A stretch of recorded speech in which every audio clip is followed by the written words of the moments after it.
पिछले दिनों एक नाम बहुत वायरल हो रहा है, रवि शर्मा। साथ में वायरल हो रही है डायरेक्ट सेलिंग इंडस्ट्री। तरह तरह की बातें चल रही हैं, नकारात्मक बातें बहुत ज़्यादा हैं।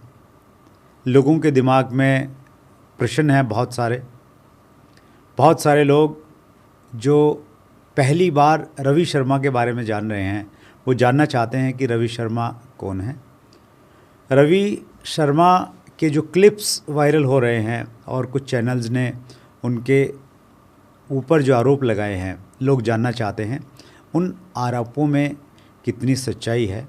और इन सभी बातों का जवाब देने के लिए, इन सभी चीज़ों पे बातचीत करने के लिए आज स्वयं रवि शर्मा जी हमारे बीच में उपस्थित हैं। रवि जी, मैं सबसे पहले तो मैं आपका आभारी हूँ कि इस माहौल में जहाँ आपके ऊपर में बहुत सारे वीडियो बन रहे हैं, कुछ न्यूज़ चैनल भी आपके बारे में बात कर रहे हैं और वो बहुत अच्छी बातें नहीं कर रहे हैं, उस समय आपने ये मुनासिब समझा कि आप पब्लिक के बीच में आएंगे और अपनी बात रखेंगे। आपका बहुत बहुत आभार। इसके लिए बहुत साहस चाहिए और वो साहस आपने दिखाया है।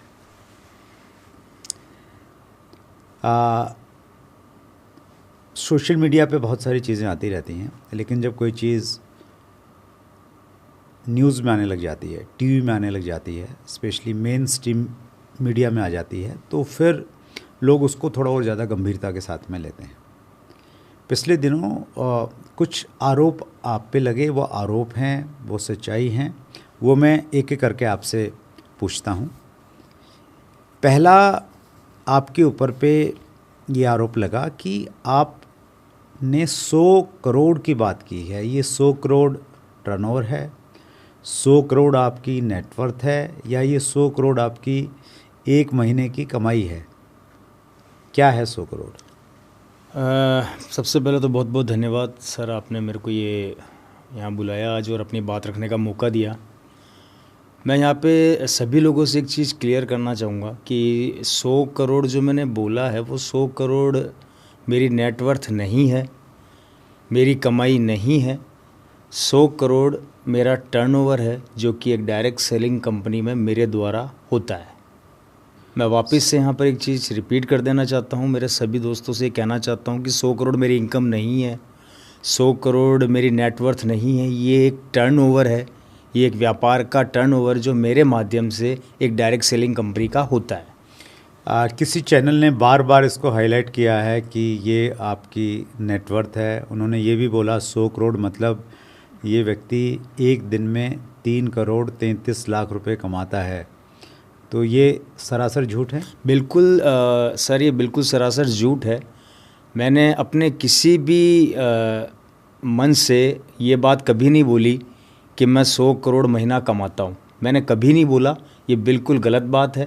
मैंने मन से यही बोला कि मेरा टर्नओवर 100 करोड़ होता है, और आज भी मैं उस बात को बिल्कुल बोल रहा हूँ सर। जी सर, मुझे पता था कि ये सवाल ज़रूर आएगा, तो इसके लिए मैं अपने एविडेंस जो है अपने साथ लेकर आया हूँ, और वो मैं आपके सामने प्रस्तुत करना चाहता हूँ। प्लीज़। ये जिस डायरेक्ट सेलिंग कंपनी में मैं काम करता हूँ, उसका एक स्टेटमेंट है पिछले महीने का, जिसमें जो मेरा टर्नओवर हुआ है, वो टर्नओवर हुआ है 120 करोड़ 76 लाख 59,251 रुपये।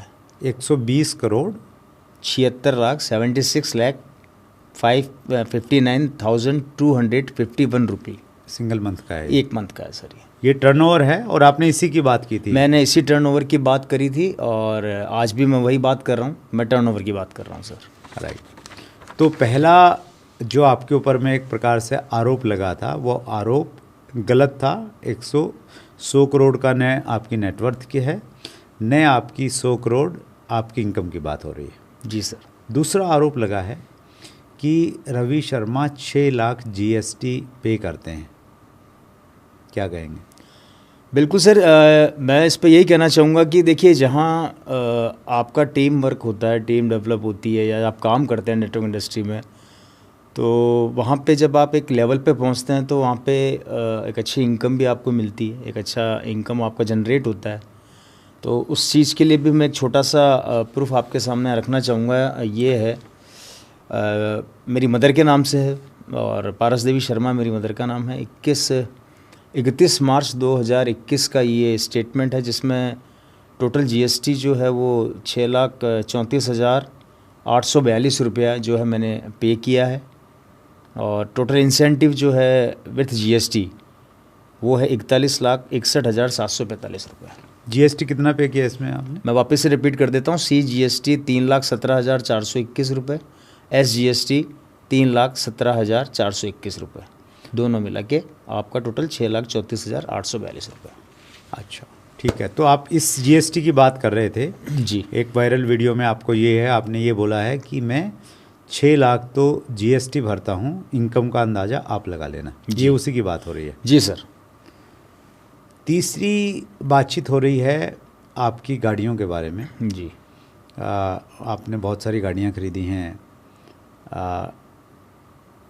इस बारे में आप क्या कहना चाहेंगे? देखिए सर, डायरेक्ट सेलिंग इंडस्ट्री में जब आप काम करते हैं और धीरे धीरे ऊपर जाते हैं तो गाड़ियाँ आज खरीदना कोई बड़ा इतना टफ जॉब नहीं है। गाड़ी एक मिडिल क्लास आदमी भी आज रख रहा है, गाड़ी रख सकता है, कोई इतना बड़ा उसमें बड़ी बात नहीं है। रही बात मैंने गाड़ियों के लिए बोला है, तो बिल्कुल सर गाड़ियाँ मिल जाती है, आसानी से मिलती भी है, और मेरे पास भी कुछ गाड़ियाँ हैं जिसके लिए मैं थोड़ा से छोटे कुछ प्रूफ लेके आया हूँ, जिससे कि लोगों को थोड़ा बिलीव हो। जैसे कि मेरे पास एक गाड़ी है जो वो भी मेरी मदर के नाम से ही है, BMW X5 है। एक मेरे पास अभी जो रिसेंटली मैं रन कर रहा हूँ सेल्टॉस है। एक मेरे पास BMW 3 सीरीज़ है, अभी मैं ये गाड़ियाँ रन कर रहा हूँ। और बाकी गाड़ियाँ जो है वो आती और जाती है, क्योंकि हम जिस इंडस्ट्री का हिस्सा हैं वहाँ गाड़ियाँ ज़्यादा चलती है। तो एक आपकी शोरूम की बहुत बात और चर्चा चल रही है कि आपके पास में आप एक शोरूम बनाने वाले हैं, आपने बना दिया, उसकी सच्चाई क्या है? हाँ, मैंने बोला था बहुत पहले कि मैं एक शोरूम बनाऊंगा, और ऐसा मेरा सपना था, और मैं सपने पे मैंने काम किया, और मैंने जयपुर के अंदर एक अपना एक छोटा सा शोरूम बनाया। और उस शोरूम के अंदर मैंने जो लोगों से कमिटमेंट किया था अपनी डायरेक्ट सेलिंग कंपनी को लेके कि मैं वहाँ पे उनका एक छोटा सा सुविधा के लिए एक शॉप ओपन करूँगा, तो बिल्कुल मैंने वो किया है। और ये उसकी पिक्चर है, अगर आप देखना चाहें तो मेरे पास ये अवेलेबल है। राइट, हम इनको कोशिश करेंगे कि बड़ी स्क्रीन पे हम दिखाएंगे ताकि सभी दर्शकों को जी सर मालूम चल जाए। तो ये तो हुई उन आरोपों की बात जो आप पे लगे थे। मैं व्यूअर को एक चीज़ और बताना चाहता हूँ। रवि शर्मा आज तो वायरल हैं, सब लोग जानते हैं, लेकिन रवि शर्मा जी को आज से लगभग 5 साल पहले 19 नवंबर 2019 को हमने आमंत्रित किया था चैट विद सुरेंद्र वत्स के एपिसोड नंबर 43 में। उसका लिंक भी हम डिस्क्रिप्शन में देख रहे हैं, और वो एपिसोड आप देखेंगे तो आपको मालूम चलेगा कि रवि शर्मा जी ने किस मैच्योरिटी की बात उस एपिसोड में की थी। और जब चीज़ें वायरल होती हैं तो लोग जांच पड़ताल नहीं करते हैं, बस जो चीज़ें चल रही हैं उसको कॉपी पेस्ट करने लग जाते हैं। अगर कुछ लोगों ने रवि शर्मा जी का आज से 5 साल पहले का पूरा एपिसोड नंबर 43 हमारा देख लिया होता तो मुझे लगता है कि इतने ज़्यादा कन्फ्यूज़न क्रिएट नहीं होते, और थोड़ी बहुत सच्चाई की झलक वहाँ से मालूम चल जाती। रवि जी, आपने जो बातचीत की है, जो क्लिप्स आ रहे हैं सामने, तो उसमें आपने इन सब चीज़ों के बारे में बातचीत की है, और उससे ये लगता है कि जैसे आपने बहुत शो ऑफ किया है, और हमारी इंडस्ट्री पे ये आरोप भी लगता है कि ये सपने देखने वालों की इंडस्ट्री है, शो बहुत होता है। बाकी दूसरी इंडस्ट्री में भी लोग पैसा कमाते हैं, लेकिन वो बताते नहीं हैं कि मेरे पास कितनी गाड़ियां हैं, कितने घर हैं, कितना बैंक बैलेंस है, लेकिन यहाँ पे बहुत बताया जाता है। क्या कहना चाहेंगे इस बारे में कि एक तो लोग जो कहते हैं कि भाई ये शो ऑफ की इंडस्ट्री है, उस बारे में, और आपने जो बातचीत की तो क्या वो शो ऑफ था? क्या अब जो ये चीज़ें वायरल हो रही है उसको लेके आपको लगता है कि आपने कुछ ज़्यादा बोल दिया था? सर, मैं इसमें कहूँगा direct selling industry basically show off की इंडस्ट्री इसलिए कही जाती है क्योंकि यहाँ पर बिना बताए हम आगे अपनी इंडस्ट्री को बढ़ा नहीं सकते, क्योंकि सपने देखना गलत चीज़ नहीं है। सपनों को पूरा करने के लिए, सपनों को बड़ा करने के लिए ये इंडस्ट्री है, और वो इन लोगों के सपने ही बड़े करती है जो एक लेवल की ज़िंदगी जीते हैं, चाहे वो मिडिल क्लास हो या लोअर मिडिल क्लास हो, जो अपने सपनों को पूरा किसी कारण से नहीं कर पाते। उन सपनों को पूरा करने के लिए एक प्लेटफॉर्म की ज़रूरत होती है, और वो प्लेटफॉर्म ये है। और यहाँ पर इसलिए बताया जाता है क्योंकि इस इंडस्ट्री के अंदर काफ़ी ऐसे लोगों ने अपने सपने पूरे किए हैं जो बहुत नीचे तबके से या छोटे लेवल से उठकर आए हैं, और उन्होंने उस अचीवमेंट को प्राप्त किया। तो वो इसलिए बताना ज़रूरी होता है। और ये मैं ही नहीं, डायरेक्ट सेलिंग इंडस्ट्री में आप काफ़ी लीडर्स को देखेंगे तो आपको महसूस होगा कि सब लोग इसके बारे में चर्चा करते हैं। फिर भी अगर किसी को मेरी किसी बात से आहत हुआ हो, कोई अगर इस मेरी बातों से किसी को परेशानी हुई हो, तो मैं उसके लिए बिल्कुल क्षमा याचित हूँ। मेरा कोई इरादा या इंटेंशन किसी का दिल दुखाना नहीं था, या किसी के स्वाभिमान को ठेस पहुँचाना नहीं था। सिर्फ मैंने एक छोटा सा बताने का प्रयास किया कि ये इंडस्ट्री आपको क्या दे सकती है और कैसे आप आगे बढ़ सकते हैं। क्योंकि मैं भी एक छोटे परिवार से निकल कर, एक गरीब परिवार से निकल कर यहाँ आया हूँ, तो एक भावना मैंने अपनी शेयर करी, एक विचार अपना शेयर किया मैंने। रवि जी, आरंभ में एक प्रश्न हम कायदे से मुझे पूछना चाहिए था, लेकिन मैं मिस कर गया। मैं अब पूछ रहा हूँ, जो लोग रवि शर्मा जी के बारे में नहीं जानते हैं, रवि शर्मा जी कौन हैं, कितने समय से डायरेक्ट सेलिंग में जुड़े हुए हैं, एक छोटा सा परिचय देंगे आप? मैं बिल्कुल सर, मैं डायरेक्ट सेलिंग इंडस्ट्री में मेरे फादर थे श्री ओपी शर्मा जी, जो सन 2000 से इस इंडस्ट्री का हिस्सा हैं और लगातार इस इंडस्ट्री में काम कर रहे हैं। और काम करते हुए उन्होंने इसको डेवलप किया था, इस इंडस्ट्री को। लेकिन आकस्मिक उनका देहांत 23 फरवरी 2012 को हुआ। और उसके बाद जैसा कि एक डायरेक्ट सेलिंग बिज़नेस का एक नेचर होता है कि ये आपकी आने वाली जनरेशन को ये एज इट इज़ ट्रांसफ़र होता है, तो ये मेरे परिवार के पास आया। वहाँ से मैंने इसको स्टार्ट किया, और वहाँ से स्टार्ट करके लगातार इसमें हम प्रयास कर रहे हैं, मेहनत कर रहे हैं। इस इंडस्ट्री के बारे में एक चीज़ मैं यहाँ पर ज़रूर कहना चाहूँगा।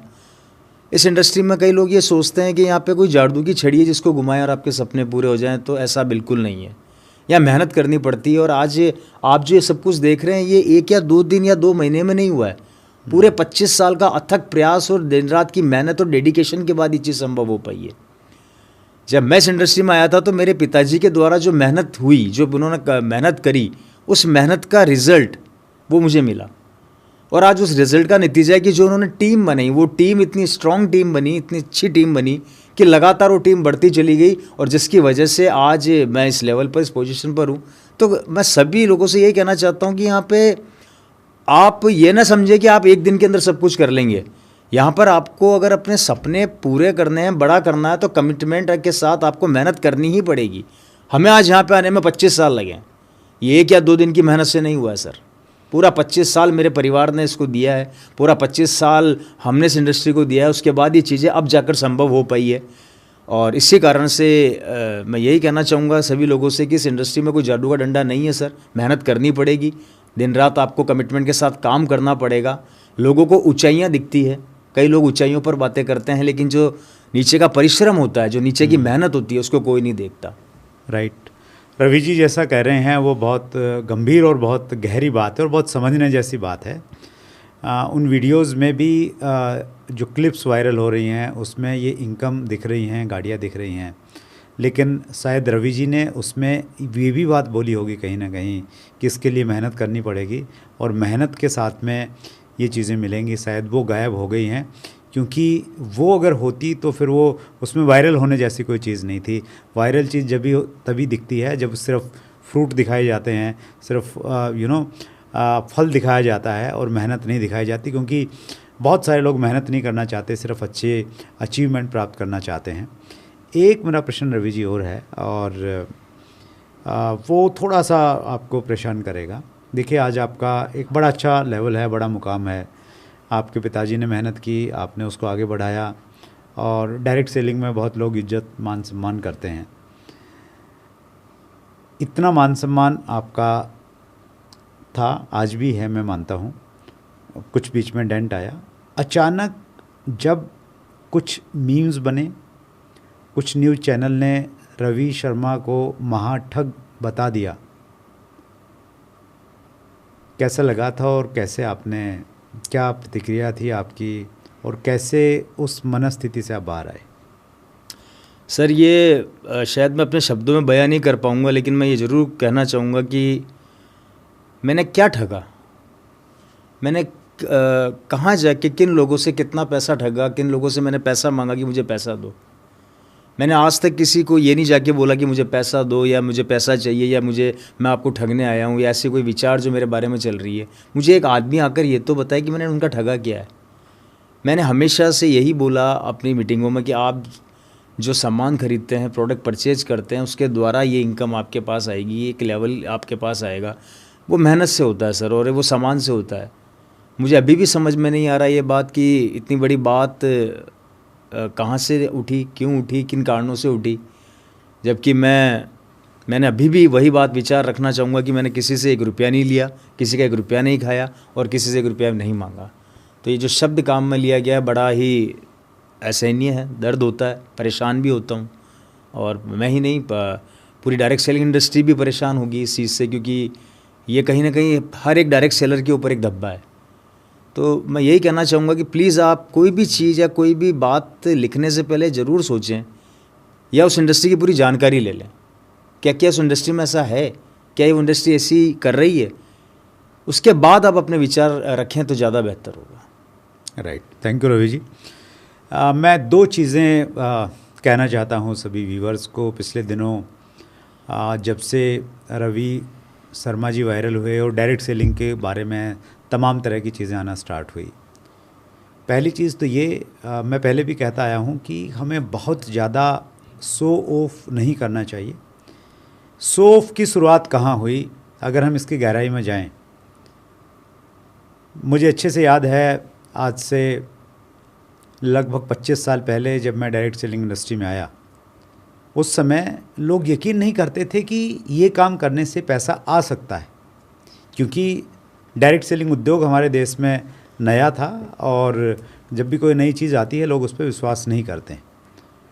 उस समय, उस ज़माने में बैंक ट्रांसफ़र नहीं होता था, चेक नहीं आते थे, डीडी आता था, डिमांड ड्राफ्ट, और 1200 का, 2000 का, 2500 का जो डिमांड ड्राफ्ट आता था, उसको हम बैंक में नहीं लेके जाते थे, उसको ओरिजिनल कॉपी हम साथ में रखते थे और उसको लोगों को जाके दिखाते थे कि भाई ये काम करने से पैसा आता है, ये मेरा डिमांड ड्राफ्ट देखिए। क्योंकि अगर हम फ़ोटोकॉपी दिखाते थे तो लोगों को यकीन नहीं होता था, इसलिए ओरिजिनल हम लोग दिखाते थे। तो उस समय ये दिखाने की आवश्यकता थी ताकि लोगों को यकीन हो कि डायरेक्ट सेलिंग से पैसा आता है। और लगभग हर जगह डायरेक्ट सेलिंग की मीटिंग्स में हम देखते हैं कि जो लोग इनकम अचीवर्स होते हैं उनका एक रिकग्निशन रहता है ताकि नए लोगों को विश्वास हो कि भाई यहाँ काम करने से पैसा आता है। लेकिन मुझे लगता है कि अब इंडस्ट्री मैच्योर हो गई है। लगभग 30 साल हो गए हैं हिंदुस्तान में डायरेक्ट सेलिंग को काम करते हुए। अब कोई बहुत ज़्यादा शो ऑफ की आवश्यकता नहीं है, उतनी आवश्यकता नहीं है कि बहुत ज़्यादा उसका प्रचार प्रसार किया जाए और लोगों को वो थोड़ा सा ऐसा लगे कि ये लोग बहुत एरोगेंस में बात करते हैं, बहुत पैसे की बात करते हैं। तो एक सभ्य तरीके से बात हो तो ठीक है, बहुत ज़्यादा एरोगेंस जैसी बात और बहुत ज़्यादा दिखावे बात नहीं होना चाहिए। मेरा पहले से इसमें मत रहा है और अभी पिछले दिनों जो चीज़ें हुई उससे कहीं ना कहीं इस चीज़ के ऊपर में और बल भी मिला और मैं और ज़्यादा कन्विक्शन के साथ में ये बात आपसे कह पा रहा हूँ। दूसरी चीज़, रवि ओपी शर्मा जी ने क्या बोला, सही बोला या गलत बोला, वो एक जांच का विषय था। लेकिन रवि ओपी शर्मा के साथ में पूरी डायरेक्ट सेलिंग इंडस्ट्री को ये बता दिया कि यहाँ पे लोग पैसा ठगते हैं, यहाँ पे लोगों के साथ में चीटिंग होती है। और डायरेक्ट सेलिंग तो बोला ही नहीं गया, मल्टी लेवल मार्केटिंग बोला गया। पहली चीज़ तो मैं उन सभी साथियों को, स्पेशली जो कहीं ना कहीं यूट्यूब पे कंटेंट क्रिएट करते हैं या न्यूज़ चैनल में काम कर रहे हैं, उनको सबको मैं बताना चाहता हूँ, आज हमारे पास में जो लीगल और टेक्निकल वर्ड है वो मल्टी लेवल मार्केटिंग नहीं है, वो डायरेक्ट सेलिंग है। क्योंकि 2016 में 8 सितंबर 2016 को हमारे देश में डायरेक्ट सेलिंग की गाइडलाइंस आई थी और गाइडलाइन में हमारा जिस प्रकार का काम है उस काम को डायरेक्ट सेलिंग कहा गया था और डायरेक्ट सेलिंग की डेफिनेशन आई थी। और 28 दिसंबर 2021 को कंज्यूमर प्रोटेक्शन एक्ट के तहत डायरेक्ट सेलिंग रूल्स 2021 हमारे बीच में आए और उनमें भी डायरेक्ट सेलिंग के रूप में हमें परिभाषित किया गया है। मल्टी लेवल मार्केटिंग के नाम पे बहुत सारी क्रिप्टो वाली कंपनियां काम करती हैं, बहुत सारी निवेश करने वाली कंपनियां काम करती हैं। तो मल्टी लेवल मार्केटिंग एक प्रकार से थोड़ा अलग हो गया है और डायरेक्ट सेलिंग थोड़ा सा अलग हो गया है। हालांकि डायरेक्ट सेलिंग का जो हमारा मॉड्यूल है वो मल्टी लेवल मार्केटिंग का जो तरीका है, वे ऑफ डिस्ट्रीब्यूशन हमारे यहाँ भी है, लेकिन जो रूल्स हैं हमारे, उस रूल के अनुसार हम अलग हो गए हैं। मनी सर्कुलेशन बैनिंग एक्ट से हम लोग अलग आ गए हैं और जितनी भी डायरेक्ट सेलिंग की कंपनियां हमारे देश में काम कर रही हैं उन सब के लिए ये मैंडेटरी है कि वो डायरेक्ट सेलिंग रूल्स का पालन करें। और डायरेक्ट सेलिंग रूल्स में बहुत क्लियरली मेंशन है कि जितनी भी कंपनियां डायरेक्ट सेलिंग में हैं उनको अपने कुछ डॉक्यूमेंट्स अपनी वेबसाइट पे अपलोड करने पड़ेंगे। और उन डॉक्यूमेंट्स में एक महत्वपूर्ण डॉक्यूमेंट है कि उन्होंने एक डिक्लेरेशन देना पड़ेगा कि वो मनी सर्कुलेशन बैनिंग एक्ट के तहत काम नहीं करते हैं, जबकि वो डायरेक्ट सेलिंग रूल्स 2021 का पालन करते हैं। तो इस प्रकार की क्लैरिटी है। तो अभी जो सही शब्द है वो डायरेक्ट सेलिंग है। मल्टी लेवल मार्केटिंग की कहानियाँ चलाना बंद कीजिए प्लीज़। मल्टी लेवल मार्केटिंग एक अलग तरीके की लीक हो गई है, उस पर डायरेक्ट सेलिंग नहीं चल रही है। दूसरा, थोड़ी सी हम लोग डायरेक्ट सेलिंग रूल्स के बारे में जानें, वो रूल्स क्या कह रहे हैं, उन रूल्स में क्या है, उन सब की जानकारी होनी चाहिए। और 2023 में डायरेक्ट सेलिंग रूल्स में एक छोटा सा अमेंडमेंट भी आया था, नेटवर्क ऑफ सेलर की परिभाषा आई थी, वो भी हमारी जानकारी में होनी चाहिए, जिसके अनुसार हम अपना नेटवर्क बना के उसके थ्रू हम लोग मार्केटिंग कर सकते हैं।